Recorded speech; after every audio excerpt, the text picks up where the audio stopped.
আসসালামু আলাইকুম, আমি তানিয়া রহমান, আপনাদেরকে স্বাগতম। তো আজকে আজকে আমার ফার্স্ট ব্লগিং, মানে এই প্রথম আমি ফার্স্ট ব্লগ করছি। তো যদি ভুল হয় তাহলে ক্ষমা দৃষ্টিতে দেখবেন। তো আপনারা সবাই কেমন আছেন? আশা করি ভালোই আছেন। আমি আলহামদুলিল্লাহ ভালোই আছি।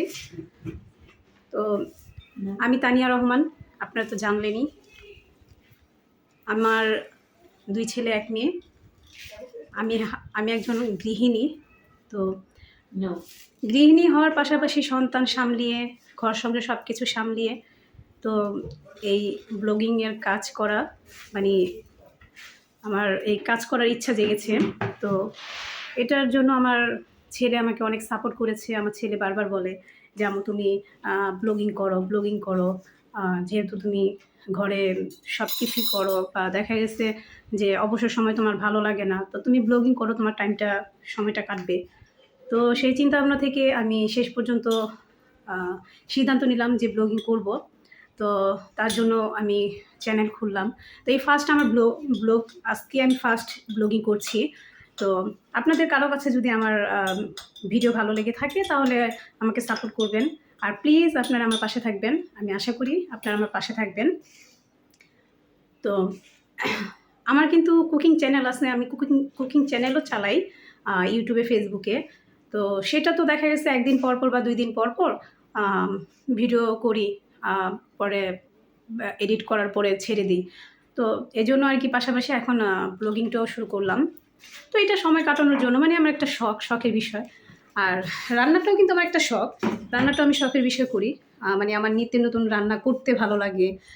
সেটা আপনাদের সাথে শেয়ার করতে ভালো লাগে। সেজন্য আমি মনে করেন রান্নার ভিডিওটা করি। তার আর ব্লগিংটাও মনে করেন একটু শখের বিষয় আর কি শুরু করলাম। তো আপনাদের সাথে আমার মনের কথাগুলো শেয়ার করব, তার জন্য আপনাদের সাথে আমি কথা বলবো। আর আপনারা কমেন্টে আমাকে একেকজন এক এক কথা বলবেন, আমি জানবো। আমার মনের কথা আপনাদেরকে আমি জানাবো। আমি সংসারে কিভাবে কি করি, মানে সব কিছু আপনাদের সাথে শেয়ার করবো, তার জন্য আমার এই ব্লগিং কাজটা। তো আপনারা সবাই আমার পাশে থাকবেন, আমি আশা করি।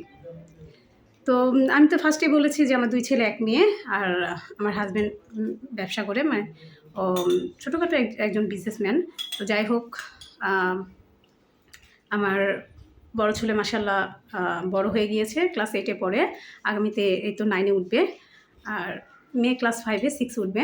তো ছোটো ছেলে এখনও স্কুলে ভর্তি করি নাই। ইচ্ছা আছে আর কি ওকে মাদ্রাসা দেওয়ার। তো আপনারা সবাই দোয়া করবেন যেন আল্লাহ পাক আমার মনের ইচ্ছা পূর্ণ করে। তো এই তো আমি আজকের ভিডিওটা শুরু করলাম মাগরিবের পর থেকে, মানে মাগরিবের ওয়াক্ত শেষ, নামাজ পড়লাম। আমি পড়লাম, আমার ছেলে পড়লো, আমার মেয়ে পড়লো। তো সবাই নামাজ পড়ে তারপরে একটু রং চা জাল দিলাম। মানে রং চা বলতে কি, যেহেতু শীতের দিন একটু রং চাটা খেতেই ভালো লাগে শীতের মধ্যে। তো রং চা এখন রান্না করে এখন এই যে বাচ্চাদেরকে দিলাম, নিজেও খাবো। তো এর মধ্যে আবার আমার যা এসেছে বিকেলবেলা। তো আমার যাকেও বসিয়ে রেখেছি যে রং চা জাল দেবো, আপনি খেয়ে যান। তো দেখতে থাকুন, পাশে থাকুন আমার সাথে। এই তো আমিও চা খাচ্ছি, আমার সাথে থাকুন।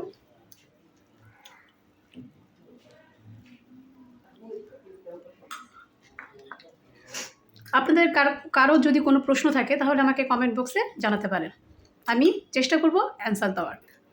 তো এই তো দেখুন, এই তো আমার যা বসে চা খাচ্ছে। আমার যাকে বসিয়ে রেখেছি যে রং চা জাল দিচ্ছি, আপনি খেয়ে তারপর যাবেন। সেও নামাজ পড়লো।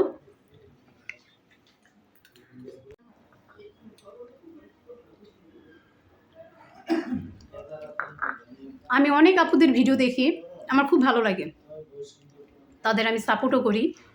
কারণ প্রত্যেকটা মানুষই চায় নিজের পায়ে নিজে দাঁড়াতে। তো আর বিশেষ করে আমরা নারীরা যারা ঘরে থাকি, তারা তো দেখা গেছে যে গৃহিণী হয়ে যে ঘরে থাকে, এই ঘরেই তাদের জীবন ছোট্ট একটা পৃথিবীর মতো আর কি ঘরটার মধ্যে হয়ে যায়। তো আমি সব আপুদেরকে সাপোর্ট করি, তাদের ভিডিও দেখি, যতটুকু সম্ভব পারি তাদের ভিডিও দেখি, তাদেরকে সাপোর্ট করি, লাইক করি। হয়তো অনেককে কমেন্ট করা হয়, অনেককে করা হয় না। তো যাই হোক, আমিও ব্যস্ত থাকি, যেহেতু 3টে বাচ্চা, বাচ্চাদেরকে লেখাপড়া, ওদের দায়িত্ব সব কিছু আমাকে করতে হয়। তো ছোটো বাচ্চাকে এই যে এখন চা খাওয়ানোর পরে এখন ওকে আবার পড়তে বসাবো, আমি পড়াই। তো কিছুদিন পরে চিন্তা ভাবনা আসছে যে ওকে মাদ্রাসায় ভর্তি করাবো। আমার খুব ইচ্ছে যে ওকে মাদ্রাসার পড়াবো, ওকে একজন হাফেজ বা মাওলানা যদি করে করতে পারি তাহলে তো আলহামদুলিল্লাহ আলহামদুলিল্লাহ। কারণ আল্লাহ পাকের কাছে অশেষ লাখো কোটি শুকরিয়া। কারণ একটা বাচ্চাকে যদি মাদ্রাসায় পড়িয়ে তাকে হাফেজ মাওলানা কোনো একটা কিছু যদি ভাবে তৈরি করা যায়, বানানো যায়, তাহলে তো ভালো কথা। কারণ এটা আমার আখিরাতের জন্য ভালো। তো আমার চেষ্টা আছে, তো দেখি আল্লাহ পাক কী করে। তো এমনিতে আমি ওকে বাসায় হুজু দিয়ে পড়াই, আরবি পড়াই। তো মাশাআল্লাহ দেখি ওর ব্রেন অনেক ভালো। ও পড়ায় খুবই ভালো, মানে বিশেষ করে বাংলা পড়াও যেমন, তারপরে আবার বিশেষ করে আরবি পড়ার অনেক গুরুত্ব। ও যেমন নিজে থেকেই ও আরবি শিখতে চায়, নিজে থেকেই সূরা সব তেলাওয়াত করতে চায়, এমনকি সহিভাবে শুদ্ধভাবে পড়তে চায়, মানে নিজে থেকে সব করে।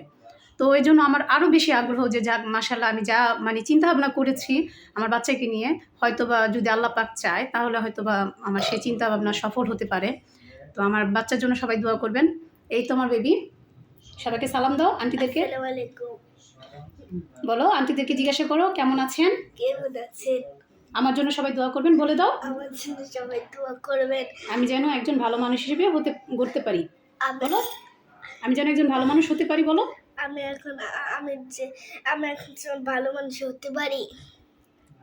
তো যাই হোক, আমার ছেলে নামাজের প্রতিও খুব আগ্রহ। প্রতি ওয়াক্তে নামাজের সময় বলবে আম্মু আমাকে অজু করিয়ে দাও, আমি নামাজে যাব। তারপরে জুম্মার দিন তো হলে কোনো কথাই নেই, আগে থেকে জিজ্ঞাসা করবে আম্মু শুক্রবার কবে আসবে, কালকে কী বার, আজকে কী বার, মানে এরকম করতে থাকবে যে শুক্রবার হলে কি যেমন জুম্মার নামাজে পড়তে যাবে, মানে সে আগে থেকেই রেডি হওয়ার জন্য ব্যস্ত হয়ে যায়, গোসল করার জন্য ব্যস্ত হয়ে যায়। তারপরে হচ্ছে গোসল করে এসে পাঞ্জাবি পরবে, তারপরে বলবে আমাকে অজু করিয়ে দাও, তারপরে হচ্ছে সুগন্ধি মাখবে, মানে আতর মাখবে শরীরে। তো মানে আমার খুব ভালো লাগে বিষয়টা যে ওর নামাজের প্রতি, আল্লাহর ঘরে যাওয়ার প্রতি, মানে ওর কোরআন মানে আরবি পড়ার প্রতি এতটা আগ্রহ, মানে আমি অবাক হয়ে যাই যে আসলে আমি যেটা নিয়ত করেছি আল্লাহ পাক কি আমার সেই নিয়তটা পূর্ণ করবে। মনে হচ্ছে আল্লাহ পাক যদি চায় অবশ্যই পূর্ণ হবে। কারণ একজন মানুষের চাওয়াটাই সবচাইতে বড় কথা। আমার ইচ্ছা, চাওয়া, আমার নিয়াত, এগুলোই হচ্ছে সবচাইতে বড় কথা। আমার যদি নিয়াত থাকে আমি আমার বাচ্চাকে একজন ভালো মানুষ হিসেবে করতে চাই, ওকে মাদ্রাসায় দেবো, ওকে হাফেজ মাওলানার লাইনে পড়াবো, তো সেটা হলো আমার ইচ্ছা, আমার নিয়াত। এখন আমি ইচ্ছা করে যদি আমার ইচ্ছায় সেটা বলে আমি বসে থাকলাম, কিন্তু আমি দেখা যাচ্ছে চেষ্টা করলাম না, তাহলে তো হবে না। তো যাই হোক, আমার চেষ্টাও আছে, ইচ্ছাও আছে, নিয়ত আছে, বাকিটা আল্লাহ পাকের ইচ্ছা। তো সবাই দোয়া করবেন, তার সাথেই থাকুন আমার। এই তো চা খাওয়া শেষ, সবাই চা খেয়ে ফেললাম, সবার খাওয়া শেষ। তা এখন আমি এগুলো গুছিয়ে ফেলবো। তারপরে হচ্ছে আবার ইতিমধ্যে আমার হাজব্যান্ড আবার কিছু বাজার নিয়ে এসেছে, মানে কাঁচা বাজার। তো এগুলোকেও দেখি, চিন্তা ভাবনা করছি যে বাচ্চাকে পড়তে দিয়ে, মানে লিখতে দিয়ে, তারপরে এগুলোকে এগুলোকে ঢেলে নেব। শাক এনেছে, এগুলোকে বেছে রাখবো, ধনিয়া পাতা এগুলো সব বেছে তারপর রেখে দেবো কালকে, মানে রান্না করার জন্য। তো সবাই ভালো দেখতে থাকুন। এখান দিয়ে আবার আমার ছেলে মেয়ে লেখাপড়া করছে, ওদের স্যার এসেছে, একটু দেখাই আপনাদেরকে। আচ্ছা আচ্ছা এই তো আচ্ছা, দেখতে পাচ্ছেন, এই তো আমার ছেলে, তো আমার মেয়ে। আসসালামু আলাইকুম, কেমন আছো সবাই? আমার বড় ছেলে, আচ্ছা। সবাই দোয়া করবেন। এটা আমার মেয়ে, আসসালামু আলাইকুম। উনি হচ্ছে আমাদের স্যার, আমাদের বাচ্চাদের গার্ডিয়ান। মা বাবার পরে কথাই তো আছে যে মা বাবার পরে টিচার হচ্ছে গার্ডিয়ান। তো সবাই দোয়া করবেন। আমার ছেলে আল্লাহর রহমতে মনে করেন মাশাআল্লাহ ক্লাস 8-এ পড়ে আপনার ময়মনসিংহ আফরোজ খান স্কুলে, আর মেয়ে পড়ে বিদ্যাময়ী গার্লস স্কুলে। তো দুজনেই ভালো স্কুলে পড়ছে, তারপর আবার লেখাপড়াও ভালো। স্যার মাশাআল্লাহ ওদেরকে খুব ভালো করে যত্ন সহকারে পড়ায়। তো দোয়া করবেন আপনারা সবাই যেন ওরা ভালো রেজাল্ট করে পাশ করতে পারে। তো গাইস, এখন সময় 7টা, সোয়া 7টা, মানে এশার ওয়াক্ত হয়ে গিয়েছে। তো এখন আমার ছেলে নামাজে যাবে, 2 ছেলে নামাজে যাবে, বড় ছেলে নামাজে যাবে, ও স্যারের কাছে পড়া শেষ হলে এখন নামাজের জন্য প্রস্তুত হবে। আর ছোট ছেলে তো অলরেডি নামাজের জন্য প্রস্তুত হয়ে বসে আছে, যখনই আজান শুনেছে তখনই সে নামাজের জন্য প্রস্তুত হয়ে গিয়েছে। তো অজু করে দেওয়া হয়েছে, তারপরে অজু করে এসে পাঞ্জাবি টুপি পরে নামাজের জন্য প্রস্তুত হয়েছে। তো এখন ওরা নামাজে চলে গেলে তখন আমিও নামাজে দাঁড়াবো। নামাজ পড়ে তারপরে দেখা গেছে ঘরের কিছু টুকটাক কাজ বা ভাত রান্না করা বা আসে বিষয় যা আছে সব আর কি সারবো। তো এই যে দেখুন আমার ছেলে এই তো মানে সে নামাজের জন্য প্রস্তুত হয়ে তারপর বাংলা পড়াটা মানে বসে বসে পড়ছে, ওকে লেখা দিয়েছি। তো এখন মানে পড়া শেষ করে পরে লেখাগুলো আর কি লিখবে। তো এখন পড়াগুলো আগে শেষ করছে, দেখতে পাচ্ছেন।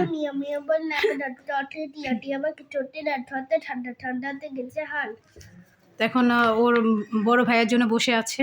তো ওর বড় ভাই আর কি ওজু করে আসলেই পরে দুই ভাই নামাজে চলে যাবে। ঢোলখানি মধ্যে নক্ষয় নিচ্ছে না ততে তিনি মাস ধরতে। তো কেমন লাগলো আজকের ভিডিও? আজকের ভিডিওটা এখানে শেষ করব। তো ভিডিও যদি ভালো লেগে থাকে তাহলে লাইক কমেন্ট করে দিবেন এবং সাবস্ক্রাইব করে পাশে থাকবেন। তো আপনাদের কাছে যদি আমার ভিডিও ভালো লেগে থাকে তাহলে অবশ্যই আমার পাশে থাকবেন। আমি চাই আপনারা আমার পাশে থাকেন। মানুষ মানুষের পাশে থাকবে, এটাই স্বাভাবিক। আপনারা যদি আমার পাশে থাকেন তাহলে আমি সামনে আগাতে পারবো, আমাকে সাপোর্ট করেন। আপনারা যদি আমার পাশে না থাকেন তাহলে তো আমি সামনে আগাতে পারবো না।